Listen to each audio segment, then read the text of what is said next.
Welcome to the What is Stoicism podcast. We often bemoan the restrictions that are placed on us. Whether we feel held back by our many personal responsibilities or stifled by our work environment, we harbour a desire for more freedom. But what actually is freedom, and how do we attain it? Well, as the Stoic teacher Epictetus once said, only the educated are free. The education he was referring to was that of philosophy.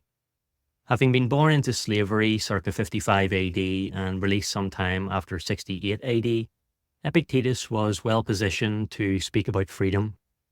While a slave, he was permitted to study under the Stoic philosopher Musonius Rufus, and his willingness to learn led him to become a teacher of Stoicism in his own right. Over 2,000 years later, he's still one of the best-known Stoic philosophers to have lived. While his learning may have contributed to his freedom in a literal physical sense, if he was eventually seen as overqualified for slavery, the freedom he said results from a philosophical education should be seen as an internal, mental one. Learning new ways of thinking tests beliefs and biases to which we may have become too attached. With new information, we can develop new theories, improve skills, and open up possibilities we didn't know existed. We never need to be confined to one line of thought. We have control over our thoughts, intentions, and actions. And through continued learning, we can develop the wisdom to guide these thoughts, intentions, and actions. We can think for ourselves. That's freedom. The Stoic wisdom that Epictetus developed gave him enough internal freedom that he was later able to teach other people who were also willing to learn, based on his own experience of dealing with a dire situation.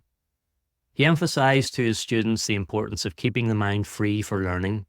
Quote, "If someone tried to take control of your body and make you a slave, you would fight for freedom. Yet how easily you hand over your mind to anyone who insults you. When you dwell on their words and let them dominate your thoughts, you make them your master." End quote. So today, remember to maintain the freedom you have over your mind. Use the wisdom you're developing to think for yourself. Do as Epictetus did and be your own master. The word philosophy itself literally translates as love of wisdom. We adopt a philosophy of life and practice it every day, like we're doing now, so that we may follow what the ancient philosophers were trying to do. Gain the wisdom to live a good life, to be free. We may, however, sometimes lose sight of what specifically makes philosophy so important in this pursuit of freedom. To complete this episode, I'd like to share some useful ideas from experts in the field. So here are 5 thoughts from philosophers on the importance of philosophical education. 1. Marcus Aurelius on why philosophy is an essential companion on the journey of life. Quote, "A person's lifetime is a moment, his existence a flowing stream, his perception dull, the entire fabric of his body readily subject to decay. What then can escort us safely on our way? Only one thing, philosophy." End quote. 2. The author Ward Farnsworth on why philosophy frees us by allowing us to think for ourselves. Quote, "The work of philosophy is to take responsibility for our own thinking, and in so doing to liberate ourselves from the attachments and misjudgments that otherwise dictate our experience." End quote. 3. The Stoic philosopher Seneca on why philosophy keeps the mind and body strong and healthy.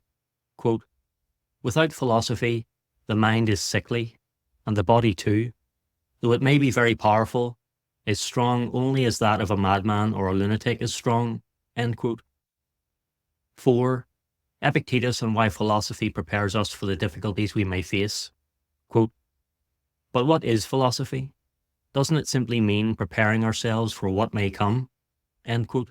And finally, 5. The 20th century philosopher Ayn Rand on why without philosophy we would be in trouble. Quote, "As a human being, you have no choice about the fact that you need a philosophy.